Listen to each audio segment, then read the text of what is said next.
I really try to squeeze time for study.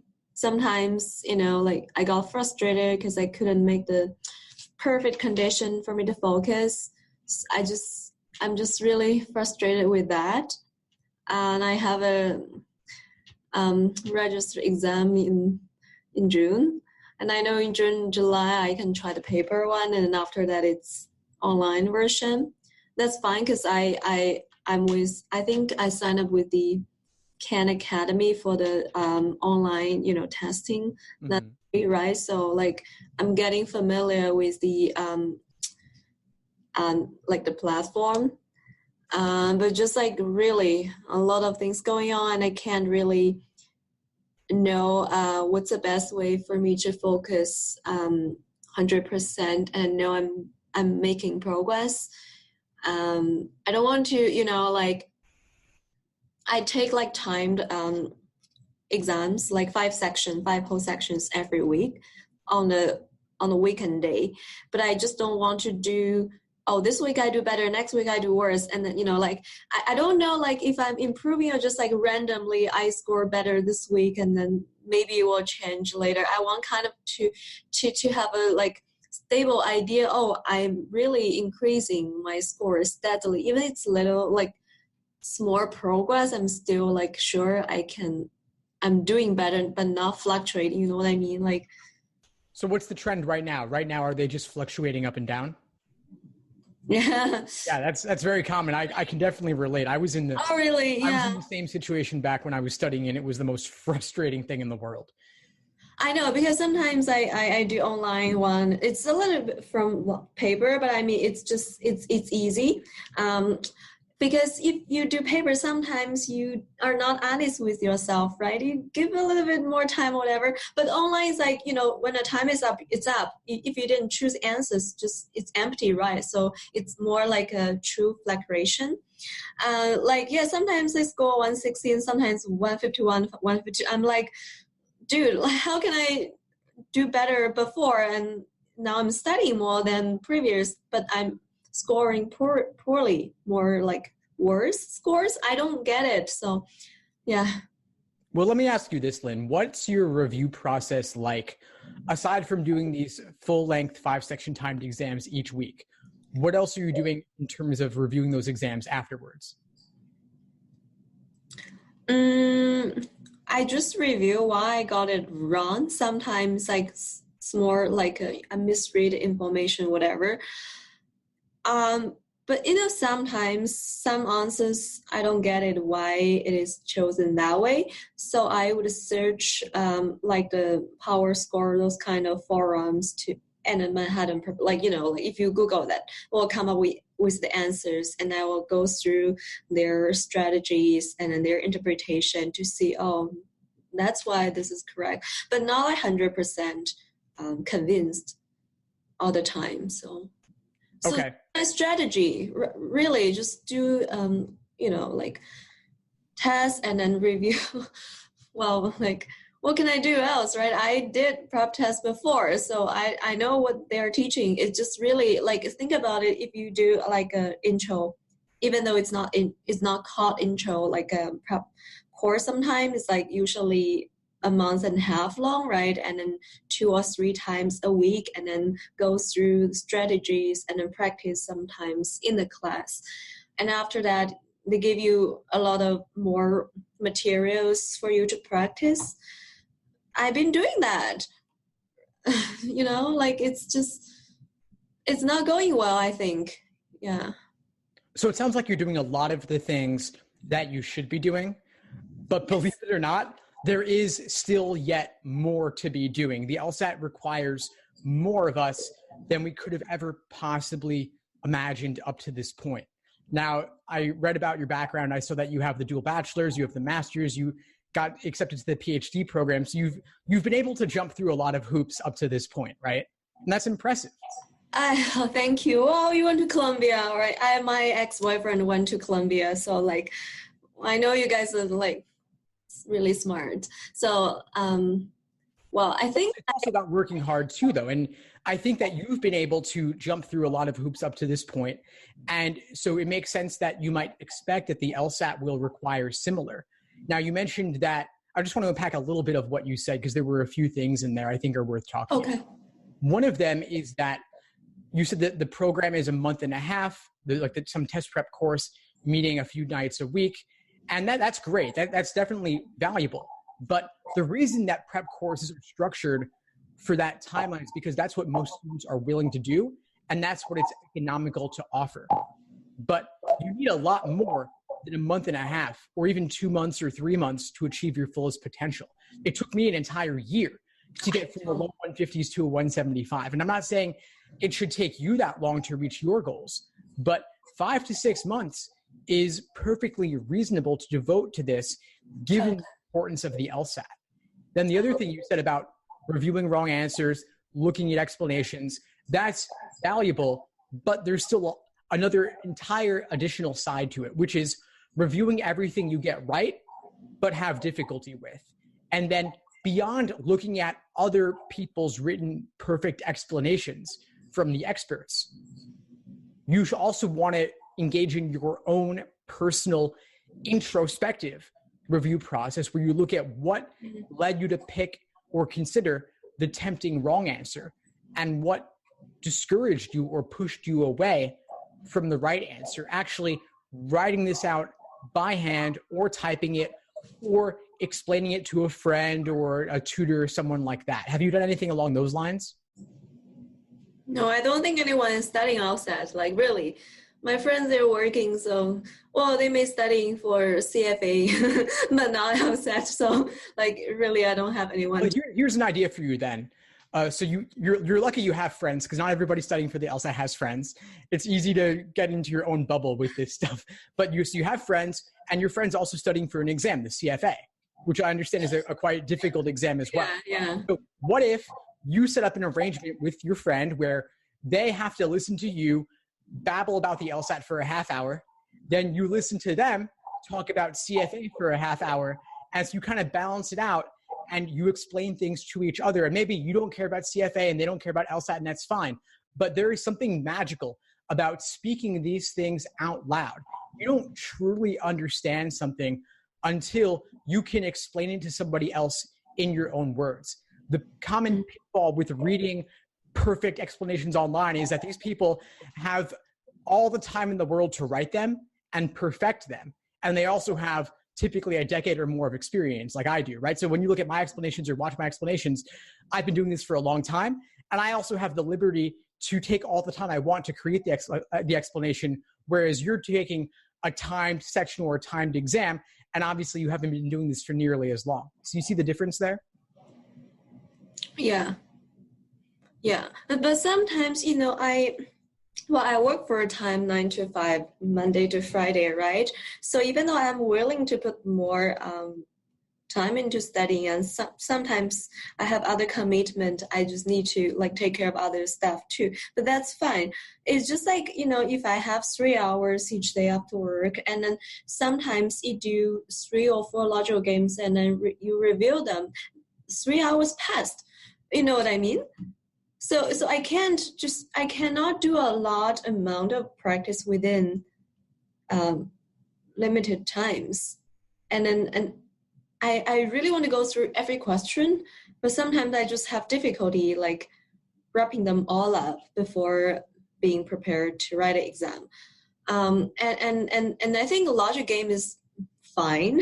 There's no exactly ambiguous answers, because which is right, right? So but I mean, for reading comprehension, I think I'm really bad at that. I don't know, is there any strategy for me to quickly improve that, or this is really difficult, because sometimes if I don't get it, if it's not making sense to me, I freak out, and my mind just freeze, I just can't read it, and I just choose randomly. That happened to me when I was doing my GRE, but GRE is not on the same level as LSAT. I know you wrote a book about, if you're ESL, and then this is a book for you to dive into reading comprehension. I'm thinking about buying that book, and also maybe some other books that can help with my strategy. So if if I'm doing questions, I'm reviewing, and also there's some other additional explanations for me to reflect.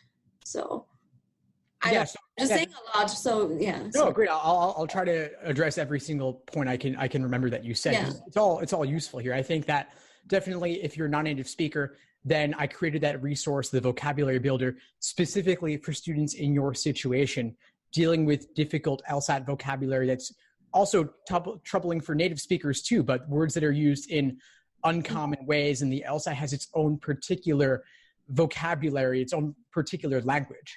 Yeah. Like the word phenomenon, for example, is used in a strange way on the LSAT compared to everyday speech. So that's a resource I think would certainly be valuable for you. Again, Okay. of course, I have LSAT practice explanations on my side as well. And they're another resource if you want to get another take on things. But I think that what you want to first do is what I laid out about the review process on your end. Now, you mentioned that's the first step. You engage in your own review process, and only then look to the outside explanations written by others like myself. You don't want to use explanations as a crutch, because it's too easy to look at the explanation and say, oh yeah, I get it now. I see why it was A, not C. How could I be so dumb? That sort of thing.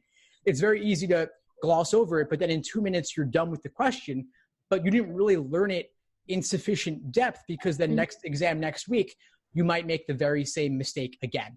So, and you said, well, how do I have time to do all this review? I wouldn't have as much time to do LSAT practice problems. And that's a very common concern I hear from students. Yeah. And I understand it, because you want to maintain your schedule. You want to take maybe 1 or 2 timed exams per week, and you also have your other obligations. I know you said that you're doing maybe 10, 15 hours a week for LSAT. So yes, it would mean that you could not do as many practice problems if you devoted more time to your review process. But I think that's a trade-off worth making. Obviously, you don't have unlimited time. Nobody does. But the value in doing these exams is not simply to measure your progress and have more time sittings. The real value is in learning from your mistakes. What particular tricks and traps are you falling for? Because LSAC has thousands of them, because language is complex, language is limitless, and you're not falling for all of those mistakes. I saw you're doing quite well already. You're in the high 150s and around 160, right? So that's Sometimes lower. Sometimes lower, yeah, but you've reached at least up to a 160. That's a great position to be in, especially for a non-native speaker. There are plenty of native speakers who would kill for that. So you're doing better than a lot of folks already. You're certainly soaring above average. Did they just enter the LSAT game or whatever? Like, I think, I think my average, like maybe mid 150, that's my average. Sometimes lower than some higher. You know, sometimes it goes up. I'm like, what? Are you kidding me? Like, can I really score that high? Well, there's a couple of things there. I mean, one of them is that it's totally normal for scores to fluctuate. There is a margin of error, or a score band, of 3.5 points on either end, meaning that if your true score that you deserve innately is, let's say, a 155, let's say that's where you are at in your ability, because there's that margin of error, because it's a standardized test, it's not totally 100% foolproof, right? There's randomness involved. So one day you might get a 158 or a 159. The next day you could get a 152 or a 151 even, but your still true score is 155. So fluctuating is totally normal. There's that range there's an entire range of 7 points there, which means that the funny thing is that, let's say you walk in on test day and you score a 155. You have reason to retake, even if you didn't improve your understanding at all between, let's say, June and July, a 5-6 week gap, because due to randomness alone, you could get a 158 or a 159. And yeah, you might do worse. I agree. Schools don't average. So there's always a reason to retake if you are not already at the highest end of your score band. Yeah, that makes sense. But my goal is not unrealistic. I think for me, like 163, 165, I would be really happy if, I reach that goal. I would not retake, because I've been working after graduation. So by the time I got admitted, hopefully in the future, I'll be a mature student. So like, it's another, it's lower than if you're going straight from your bachelor's law school. So because the school I work for, we have our own law school programs. I consulted with 160 is fine. Like I don't have an unrealistic goal. I just want to reach that. Great. Then I'd say the biggest thing for you is really simply to double down on your review process, reduce the number of practice problems you're completing, and instead spend more time on the review process. And if you're scoring even in around a 155 or even lower, that means you've got a good 20, 25, 30 questions you might be answering incorrectly. And then maybe there's another 10 that you guessed on and got lucky on. So that could mean there are up to 30 or 40 questions per prep test that you should be reviewing. And to review 30 or 40 questions, that could easily take 3, 4, 5 hours or longer, right? Yeah. It could take longer than actually doing the exam itself first time around. And people never want to spend that long. And I get it because it's grueling. It's not fun. This is the work. Like this is where the growth comes from. Sitting and doing a timed exam and working through problems, that is actually, that's hard also. And that'll fry your brain too. But that is actually easier than the review process, because the review process, there's not necessarily a hard limit on how long that can take. And that's forcing you to grapple with nothing but the problems that gave you trouble. There's no break with doing like an easy logic game that you could breeze through, right? So if this takes you a couple of days to get through all the work on that one exam, that's worth it. That is where the growth comes from. And another thing you can do is you can flag every question that gives you trouble in the moment. And then before you score it, you could reattempt it under untimed conditions and see how your performance might vary between attempt number 1 and attempt number 2, to give yourself a second chance to see if the timing is the issue or if the understanding is the issue. So review is the biggest thing. And I think that's where you want to spend some more time than you currently are. I have some questions. First of all, if I'm doing one timed session for exam each week, and for the rest of the hours, in addition to reviewing, do you suggest me to take unlimited time to solve every problem or also do timed practice? There's a benefit to both doing untimed work and timed work. You might consider, if you identify a particular weak area, like a certain type of logical reasoning question or reading comprehension, like you mentioned, you could just do an untimed reading comprehension section to increase your familiarity. You could do, let's say you have trouble with parallel questions or necessary assumption questions. You could do a couple dozen of those in a row. And of course, if you're not doing an individual section, then your work really should be untimed because you can't time individual LR questions in isolation. There's a benefit to doing untimed, there's a benefit to doing timed. But I think that a mix of all of it's good. It's really all good. I wouldn't obsess too much over the details. But if you want a structured plan, I do have day-by-day study plans on my site where I break down specifically what to do every single day over the course of your prep if you want that specificity. But honestly, given where you are right now, I don't think that's necessarily what you need. I think you might just need to do a timed exam each week, lots of detailed review, like devote an entire day to that, or at least 4 to 5 hours overall. And then over the rest of the week, you could do a timed section here, a couple dozen questions there, untimed, but it's all valuable for you. Just make sure you review everything that gives you trouble.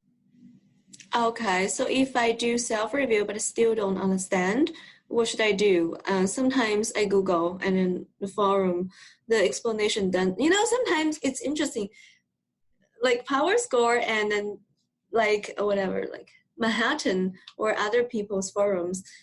Those are sometimes they're contradictory to each other. Like really, you understand what I'm saying? Like especially in terms of reading comprehension, some people would think, oh, the last paragraph is, implying in this, and then the other person totally get a different idea. But it's really frustrating because that is supposed to help you understand the structure of the passage, right? If those people, they're experts, they're not, consistent with each other, how can we know? That's a great question. If you look at a third source, they might tell you something different altogether. So there's a couple of options. One is to pick one source and stick with it. But of course, you want to know who's actually right. And so if you're working with a coach or a tutor, someone you trust, then you could go to them. And if you trust them above the random things you read on the forums, that might be a good way to resolve it. But also consider that there are often multiple ways to derive a correct answer. That could be true for games, like one person's logic games diagram might look very different from another person's logic games diagram. And then for reading comprehension, it's possible that support for the correct answer could come from multiple parts of the passage. So maybe That's one true. person says they got support for the correct answer from line 17, another person got their support from line 53. And they could both be right. Because sometimes the passages repeat themselves a little bit. So I would consider that also. But again, only look at the explanations after you've puzzled through it on your own. I think if you still aren't getting it, then of course, go outside of your own mind, go to another source online, for example. Mm-hmm. Okay. Another question is for reading comprehension, or sometimes like the logics, not logic games. Sometimes the sentence is really long and then I don't get it, just, and then I panic that, I didn't get to understand that part. Do you have some resources to help people who are ESL can read long sentences with a very complicated structure more efficiently, so we don't panic? Like I think LSAT is a mind game. Like if you're afraid of it, you can't do it. So yeah, I do have some resources, and it certainly is a mind game. The reading comprehension passages in particular, they're not quoted from the real world. They are not simply excerpts from a particular journal or newspaper article. They are rewritten and reworked by LSAC to be more boring, more dense, more complex, more confusing. You can look at this. You could see for each exam, they tell you the source material, like a bibliography of works cited, where they adapted the content from. I have one article on my site where I actually compare the two, the original source article and the LSAT passage, and of course they're very different. So I do have resources for this. Yeah, I read that article. Yeah. Oh, awesome. Yeah, the New York Times book review. Your blog, yeah. Yeah, exactly. And you saw how much worse the LSAT one is, right? Yeah, but I just want something, like maybe after certain practice, and then when I read a passage, I'm like, I can have like a assurance, okay, I kind of get it, but sometimes if I do reading comprehension, even after I read everything, I'm just like, what is that? You know what I mean? Like then that's a point when I freak out. And then when I look at the questions, I need to go back and read again. And then, you think about time passed. Just, it's really like, yeah. Yeah. Well, there's more than just question explanations. Like I get the sense that you're doing these passages, then you're looking at explanations, but the explanations are more granular or specific to the particular question at hand. They're not giving you necessarily an overarching strategy or technique to approach from the beginning. They're telling you why the right answer is right, why the wrong ones are wrong. Yeah. But you also have to look back towards the beginning, your basics, your foundation. So you asked if I have resources, including for non-native speakers. Yes, I do actually. I work with a lot of non-native speakers, and so I've actually crafted several different videos on my YouTube channel specifically for non-native speakers. If you go to my YouTube channel, youtube.com/LSAT blog, you'll see there's a reading comprehension playlist. And I recorded probably 10 or so videos. I sat down for a couple of weeks and just recorded a bunch of videos exclusively on reading comprehension for non-native speakers, dealing with some techniques that you could use in particular. So I'd suggest after this call, take a look at those. Mm-hmm. So what do you suggest me doing, like based on your assessment of what I'm going through? I want some like a structured plan or whatever, just helps me to reduce my anxiety of this upcoming exam. Like really. So you mentioned both June and July. Which one are you registered for? June. Okay, so you've got about a month and a half till then. Yeah. I think your plan to do one timed exam per week, 5 sections is good. On top of that, if you can, ideally, I'd say increase it from what you're doing right now, which is 10 to 15 hours per week. Okay. I think ideally you want to do at least 20, given your goals and given being a non-native speaker. That is tougher. That is another obstacle, and you just have to work harder. There's no magic way around that. And also that reading comprehension is harder to improve on than the others because it's less mathematical. There's more of the ambiguities of language. So one time exam a week, detailed review of that exam. The timed exam, 5 sections, might take you about 3 hours. The detailed review might take you 5 hours. So that's already 8 hours, but we still want you doing a couple of timed sections during the week. So I'd maybe do 2 timed reading comp sections and 2 untimed reading comp sections, then a couple dozen logical reasoning questions of the types that give you difficulty. Strengths and the weekend and assumptions. Yeah, and of course, review everything you do that gives you trouble, not only what you get right, but also whatever gives you difficulty that maybe you could have solved more efficiently, or maybe you guessed and got lucky. So flag what you're unsure of so that you can check later if you got it right through luck or not, because that's, of course, there's still value to be gained from that. I also want you to look at my YouTube videos I mentioned on reading comprehension specifically. And for your explanations for your own review process, don't necessarily write out explanations or articulate explanations for every single question you get wrong, because that might take too long. Yeah. But maybe handpick the biggest 5 or 10 questions per exam that give you trouble, and either write out your explanations by hand in a notebook and keep a running log of everything that's ever given you trouble so you can return to it in a couple of weeks. You could type it out. I've had students who create Google Docs. They create a separate document with all their mistakes and articulating their thought processes. And then the last thing I would say is talk to your friend studying for the CFA and create some sort of study arrangement where you talk to each other. And if not that, of course, you could find study buddies online. There's lots of I have a Facebook group, facebook.com/groups/unplugged. So you could check that out. People can organize study groups in there. And there, of course, there are online forums too. Okay. Do you have based on what you suggest me do, 1 time whole session and then 2 timed and then 2 not timed reading comprehension, several other questions? Do you kind of have some plan? You have schedules and plans, right? Do you have something similar to that so I can?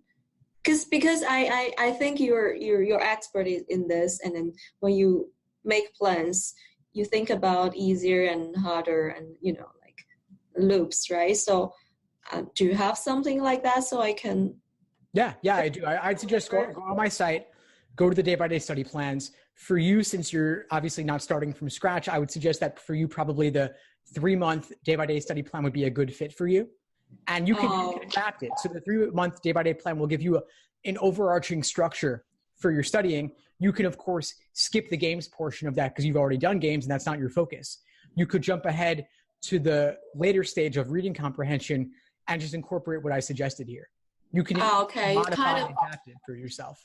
Okay, selectively choose the plan. Right. Plan. Okay, I see. Thank you so much. If I have more questions or I require additional tutoring, I'll just send you an email, right? If you're interested in, it's been a pleasure speaking with you, Lynn.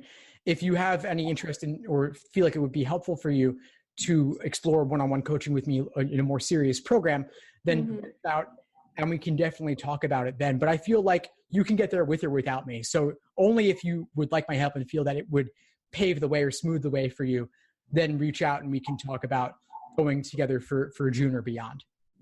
Yeah, I think for June and beyond will be more ready because now it's a lot to do before the test. So who do you think that will need your help? I don't know, why you think I can do it without or with your help? I don't get it. So can you? Yeah, sure. Well, you strike me as being someone who's highly motivated and disciplined and driven. And you've, like I said earlier, you've jumped through a lot of hoops. You got accepted to a prestigious PhD program. You have your master's, you're a non-native speaker, and you're taking on the difficult task of the LSAT. So, oh my goodness.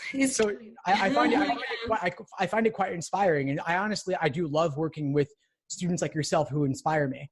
It's simply that I believe that you are hardworking enough and disciplined enough that you're capable of getting there on your own. The LSAT's a difficult task, of course, though. So if you would like my help, then of course, do some work on your end first, like we talked about, examine and peruse the resources I suggested. But then after reviewing those, if you would like my help, then of course you can get in touch with me and we can talk further. Yeah. And I'll just, purchase some of your materials you prepared for people who study themselves. Yeah, sure. Absolutely. Now, before we sign off, Lynn, just to wrap up, What would you say is the biggest insight that you got from our coaching conversation today? Like details, like reviewing is really worth your time than just simply do the questions and then try to explain yourself why you got the answer wrong, and then before you look for other explanation, because sometimes we just get the answer wrong and directly look for online solutions. I think that's helpful, and then good to know that you think I can do that myself. And I don't really have that strong belief in myself, but thank you very much. That really helped, mentally. Of course, my pleasure, Lynn. And one thing I wanted to touch on, because you mentioned stress, you mentioned anxiety and the stakes involved in the LSAT.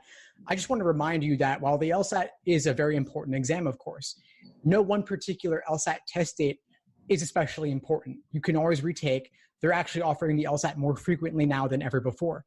It used to be only 4 times a year. Now they're going to offer it 9 or 10 times a year going forward. So you have ahead of you this year, you have June, July, September, October, and November. And then next year you have January and March also. So there are many, many test dates you could take the LSAT and still apply in this same cycle. So don't place too much importance on June in particular or July in particular.